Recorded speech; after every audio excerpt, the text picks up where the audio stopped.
Namit Jindal, welcome to the conversation today. Yeah, excited to be here. It is a real pleasure to be with you. You're joining us from India. So it's evening for you, it's morning for me. I'm south of Salt Lake City in Utah. And today we're going to be talking about AI, organizational leadership, and scaling your business. A fun topic. I think a lot of people are in this space right now trying to navigate this disruptive technology and the implications it has for a lot of different aspects of their business. But today we're going to focus particularly on leadership and people management and those aspects that are challenging when you're scaling. We'll talk about it in a few minutes. But your organization is scaling very rapidly, which brings with it all sorts of people management challenges and issues. And how can you Mhm. how can you manage that more effectively? And how can this new the new tools available via large language models and generative AI, how can it assist you? So that's what we're going to explore today. As we get started, I wanted to share Namit's bio with everybody. Namit Jindal runs a software company called AeroSend.io. They help business to business companies send cold emails that land in the inbox. They specialize in facilitating highly personalized emails that are relevant to the audience. And like I said, tremendous growth. Would you mind telling us just a little bit more about that and highlighting anything else from your personal background that you would like the audience to know about? Yeah, for sure. So I've been in the sales cold email space for like 3 years now. Ran an agency for the first couple of years, actually for the last 3 years now. And yeah, it was interesting. Learned a lot about cold email in general. Got very deep into the space. At one point, I think we were sending anywhere from like 800 to 1,000 to like a million and a half cold emails a month for our clients. So grew pretty much. That was interesting. I always loved software. So we went public with the software 4 to 5 months ago, and we've been growing 100% month over month since then. Yeah, that's incredible. And, you know, not, a lot of people in the audience won't necessarily relate to the business that you do. Everyone's received those emails, and nobody likes spam emails, and nobody wants things that aren't personalized. And so finding a way to have outreach and do it in a more personalized way that resonates with the receiver, obviously that's going to be so much more powerful for any organization that would be your client. And so that could be intriguing to people. But what I'm really interested in is this 100% month over month growth, which is really insane. Like that's hard to keep up with. So when you start with a pretty lean team, Mhm. a founding team, you start to add in key people with areas of specialty. Um, you know, you wear a lot of different hats, you do a lot of different things. You can easily influence the culture that you want to have, but when you start to scale at that level, it brings with it all sorts of potential challenges. Maybe you could start by just identifying, for us, some of the things that you're dealing with. In some cases that may be challenges that you're not quite sure how to respond to. In other cases, maybe you have a good answer. Maybe you figured it out and you know how to scale effectively at this rapid Yeah. pace. Yeah, I think like so the way I see the team, we kind of divided into two parts. So there's engineering, which is mostly handled by my technical co-founder. He's super experienced. He knew exactly who he needed to hire. So that was like always lean. That's always been lean. Um, the second part was marketing, sales, growth, customer, and that was mostly handled by me. Growth is mostly attributed to cold email. I've been doing it for 3 years, so it's really, really easy for me to set it up. Honestly, that like I spend 2, 3 hours a week on that, and like that gets 95% of our growth right now. We've been building more of marketing and stuff, and I guess that's the next step where like I'm kind of writing the playbook, but we'll have like one or two extremely, extremely smart people basically automate 80% of the process and just focus on the strategic parts. Yeah, incredible. So that gets into this AI conversation. Mhm. around automation. I would imagine if you're able to automate 80% of Mhm. these tasks to be able to do, to grow so rapidly while, putting 3 hours in a week, at something like that, obviously you're leveraging these tools. And you don't have to give away all the secret sauce here, but like maybe outline for us some of your approaches and like some of the tools that you use the most or anything like that you think would be helpful. Yeah, I'm obviously happy to give all my secrets here to hopefully help someone, but I think it varies department by department. So I'll give you like the two most common ones that almost everyone can use, and then we'll take it from there. Cool. So, and this isn't even AI, it's just good ops at this point. And like running an agency, you kind of learn all that stuff because you need to be lean 'cause to be profitable, but like customer support. Yeah. We just wrote every single question we've gotten on a sales call, on customer conversations in the initial days, fed it into a model. I know there are softwares out there that do it really, really easily. We used Intercom for the longest time, and then we built something custom. And now 85%, 90% of our support conversations are just handled automatically. You only need me or someone higher up to handle the remaining 5 to 10%. And that's when there's like serious questions. For the product like ours, most of the customer conversations happen automatically. That I would say like replaces the need to hire two customer support employees. Other than that, like in terms of ops, you got to think about like, hey, like what is it that you do manually? Or Yeah. like it's just a repetitive process. For example, like every time anyone signs up on our platform, we send them like a WhatsApp message, a thank you email, my personal phone number. Hey, if you need anything, let us know. That part, like I see a lot of companies doing that manually, and like think about a founder's time, right? Like my time is essentially one of the most valuable times, like when it Right. comes to growth. That's all automated, so I don't need to look at that. Um, I don't waste time on the stuff like just check my email once in the morning, once in the evening, unless urgent notifications come up and stuff like that. Yeah. And on that note, um, one of the things that's just so great about the customer service aspect or like this direct outreach to people who sign up immediately. It's in real time, right? So it's fast, it's accurate Mhm. because you're able to train, the chatbot, the model that you're using to be able to respond to the common questions. And so not only are you saving on people labor costs because you can automate it, but it's just easier to access. So anyone having an issue, they don't have to wait until like working hours 8 to 5, or you don't have to have like a night shift staff, to be able to respond to people in real time to the questions that they have. They can get answers at any time to anything almost immediately.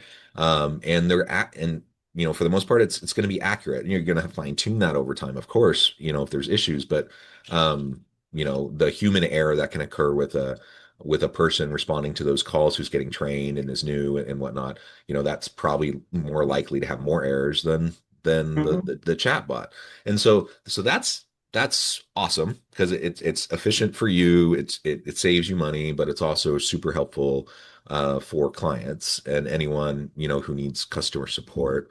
Having automated outreach when people sign up so that you get those emails, you get the WhatsApp, you get whatever onboarding that they need. That's awesome too because like you said, you're a founder. Your time is best spent doing strategic stuff.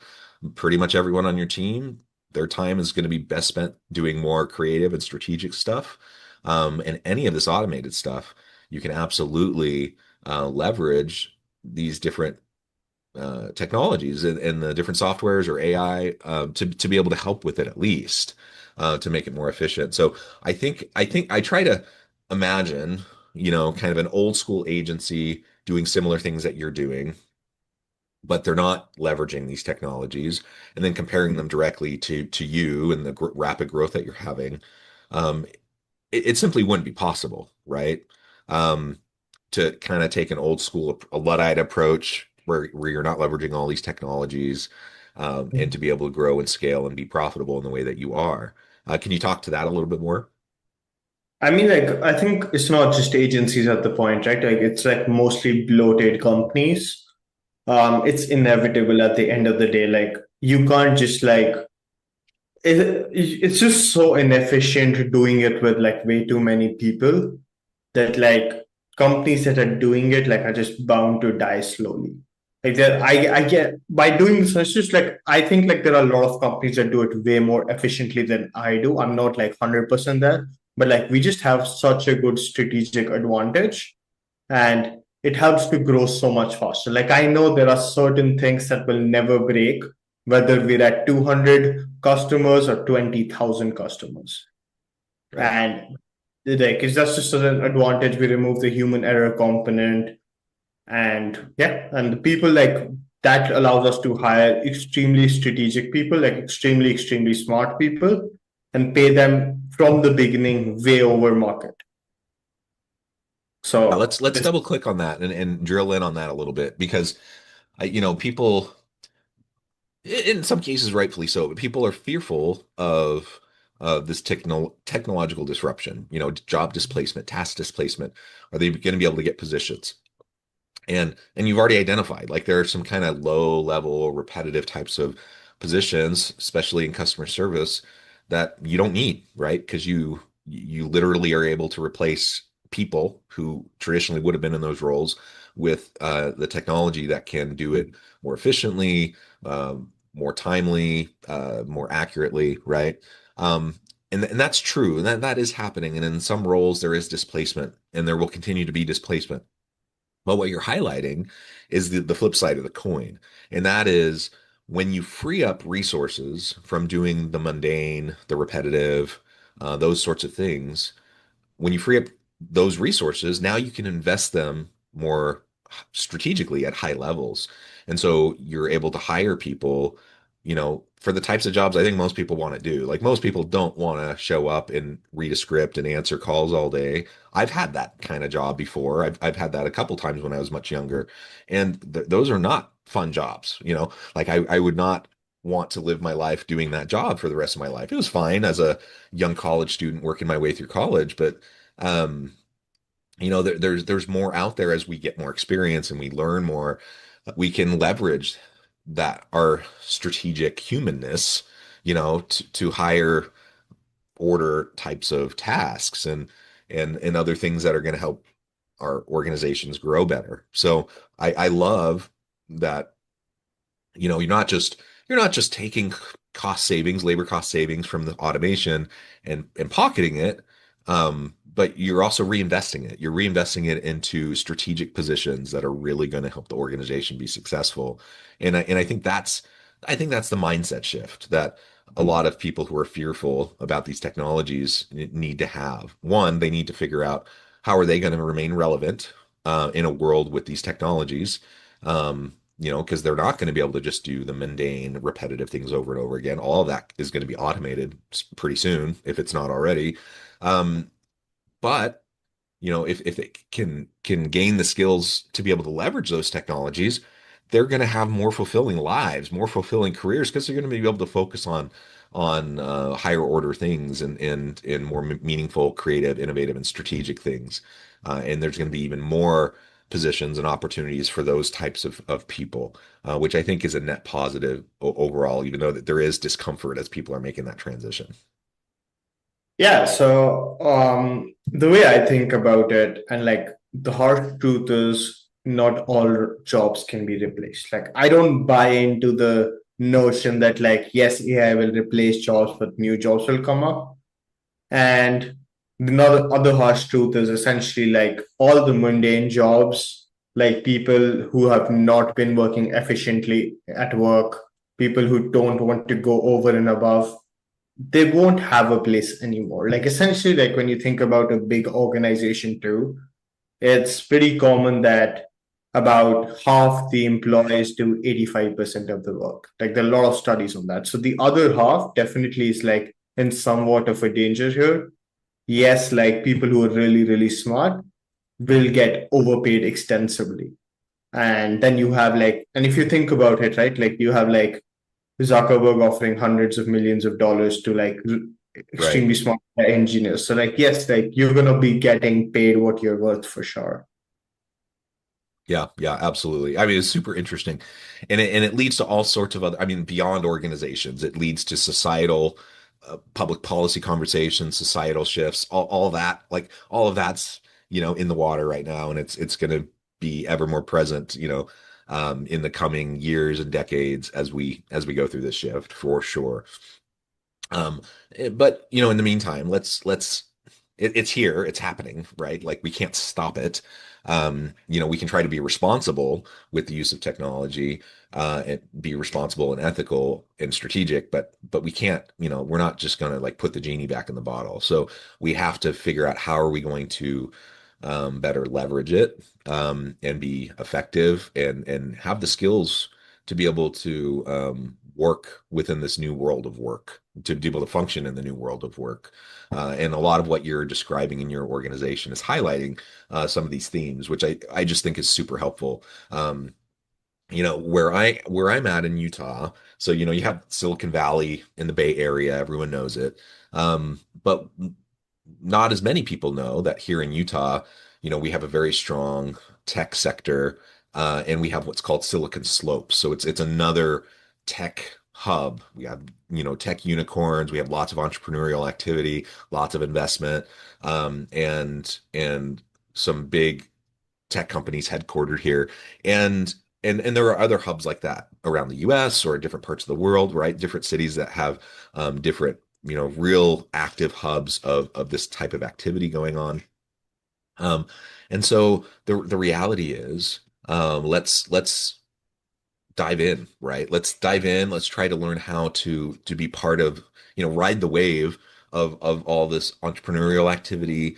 And you never know who the next big Google is going to be, right? I still remember, and you may remember this too, but I still remember, back the first time I ever did a Google search. It was probably around the year 2000 or so, which I think Google started technically a little bit before then, but it hadn't been widely accepted, widely adopted. And I just remember, the first time I did that and how quickly it started to take off and following the growth over the last 20, 2.5 decades or so. It's incredible. And they were a small little operation, right? At the time. Now they're, huge and ultra wealthy and so impactful. You never know what the next company is going to be that's going to do that. And so, yeah, we do the best we can. We can't see the future, but we can try to look at trends and we can try to understand past performance and how that might indicate future potential. And those types of strategic um, approaches and areas of focus need to just continue as we move forward.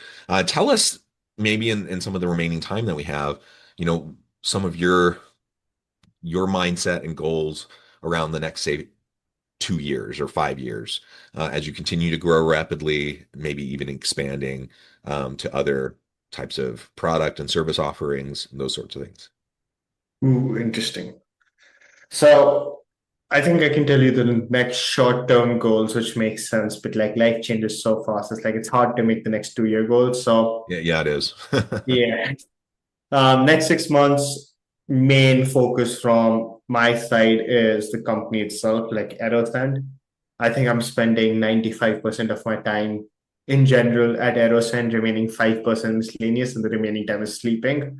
So it's growth from my department. That's what I'm focusing on. A lot of new channels that I'm learning. So that's where kind of like personally, that's the main goal here. Overall, as a company, I want to build a product with the best deliverability possible. Yeah, So viewers might not know this, like when it comes to cold email, the biggest and the most complex challenge is battling Google and Outlook to make sure your emails are actually landing in the inbox. right. For They those don't of land in you, spam, right? for those of you, like this is an interesting assignment actually. Like just go, like especially if you have like some form of an executive title, just go check your spam folder once. It's crazy. Like they're gonna be like 10x the number of emails in that folder. And like our biggest battle is how do we take legit business emails and make sure they land in the inbox versus like even those emails going to spam. So that's been like a constant back and forth battle. So that's what I want to do, build the best product around that possible in the next 6 months to 1 year. Hmm. Um, we'll see after that what the future takes us. There are a lot of possibilities in terms of like where I see myself building our own servers, data centers. That's definitely one possibility. I do see a big use case when it comes to cold email in general for AI. Obviously, a lot of other companies are doing this, but maybe I'll explore that depth once I've fought this battle. Yeah, yeah, very cool. And you're right. Like it's so hard, to plan, given the rapid pace of change. It highlights something else for me. Um, many organizations, kind of the old standard was have your 5-year plan, your 5-year strategic plan. People start to realize that's that's good, but especially if you have no strategy like that, that's a good place to start. But it's too rigid. Like things change too Mhm. rapidly, and so then people started, instead of doing like a fixed 5-year plan, they started to put in place like a 5-year rolling strategic plan. So it could having iterations and updates every year, kind of a thing. The reality is we're still in too you know the pace of change is still too hyperactive to even do it yearly, and when I see organizations, that are really rigid about their plans, and it may be an awesome plan. Like they may have put everything into it at one point. Now they have this 5-year plan and they're implementing, like clockwork, and they're just things are going really well. That's awesome. But if you're too rigid to that, you're going to miss out on a lot of opportunities. You may implement really well what you had planned, but things change. And so there's going to be a lot of things over that intervening 5 years that, even if you were effective in implementing your plan, you're going to miss out on, the opportunity costs, and you're going to miss out on a lot of things that you could have done, or adjustments you could have made along the way to help you be in an even better position. And so, I like the intellectual humility that, that you express around, the difficulty of planning out 2 years.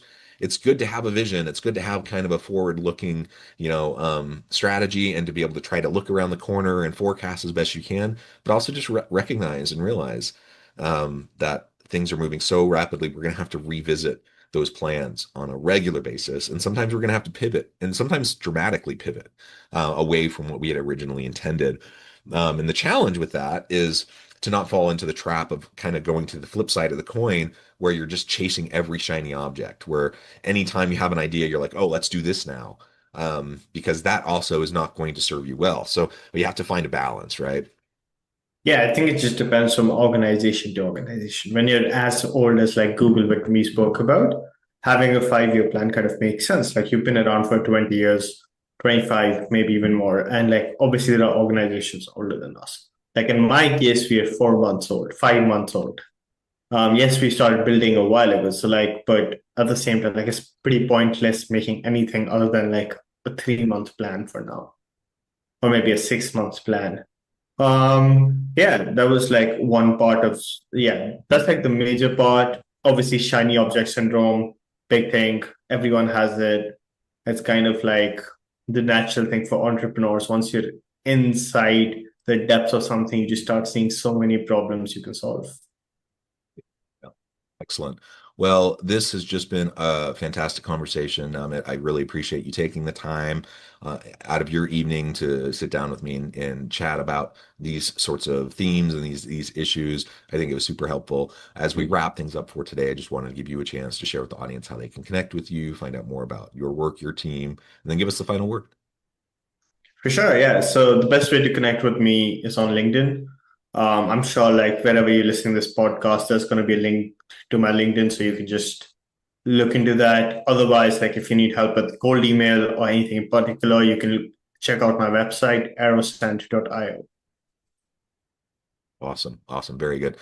Again, I encourage the audience to reach out, to get connected, find out more about what Namit can do for you. Check out his organization. And as always, I hope everyone can stay healthy and safe, that you can find meaning and purpose at work each and every day. And I hope you all have a great week.